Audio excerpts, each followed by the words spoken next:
माझ्या अंगावरचा ॲप्रन बघून सगळ्यांच्या भुवया उंचावलेल्या मला येताना सुद्धा दिसल्या आणि आता सुद्धा दिसत आहेत. मी BDS MDS आणि PhD आहे इन चाइल्ड सायकॉलॉजी. समुपदेशनाचं कार्य करत असतानाच मराठी, हिंदी आणि इंग्रजी या तिन्ही भाषांवर प्रेम असल्यामुळे मी बरंच फ्रीलान्सिंग काम करते. म्हणजे अनुवादक म्हणून काम किंवा मास मीडियामध्ये लेख लिहून द्यायचं काम, ज्याचे मला बऱ्याचदा पैसे मिळतात. माझं कुठेही नाव येत नाही. मी भाषेवरची आवड म्हणून हे काम करते. तर मला माझ्या घरचे लोक असं विचारत होते की आता तुला काय शिकण्यासारखं आहे याच्यामध्ये. तर मला काय अजून बरंच शिकायचं बाकी आहे हे आज मला इथं येऊन कळलं. सकाळपासूनची सगळीच सत्र खूप अभ्यासपूर्ण होती आणि आपले सगळेच वक्ते किती अभ्यास करून आले होते. म्हणजे एक श्रोता म्हणून खरं तर आपण किती भाग्यवान आहोत की एवढे अभ्यासपूर्ण वक्ते आपल्याला लाभले. कोटी सरांनीही जी ऐतिहासिक पार्श्वभूमी होती या सगळ्याची आपल्याला आपल्या भाषेत आपल्याला कळेल, कंटाळा येणार नाही अशा पद्धतीने सांगितली. त्याच्यानंतर काशीद सरांनीही कमी वेळेत आपला जास्तीत जास्त फायदा त्यांनी करून दिला.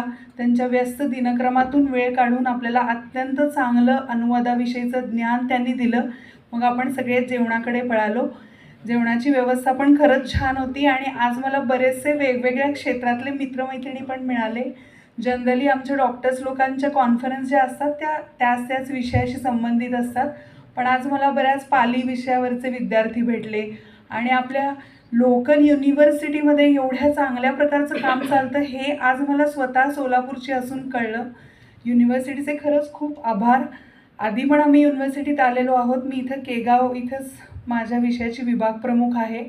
पण आजचा माझा युनिव्हर्सिटीचा एक्सपिरियन्स नेहमीप्रमाणेच खूप चांगला होता आणि पोस्ट लेंथ सेशनला बऱ्याचदा त्या वक्त्यांना रिकाम्या खुर्च्या पाहून आपलं आवरतं घ्यावं लागतं. पण आज आपल्या सगळ्यांना सरांचं बोलणं संपू नये असं वाटत होतं, कारण त्यांनी आपल्याला खूप चांगल्या प्रकारे कॅप्चर केलं. झोप उडवणारेही काही वक्ते असतात. म्हणजे आपण इथे का आलो आणि आपण का नाही गेलो घरी असं वाटणार आहे.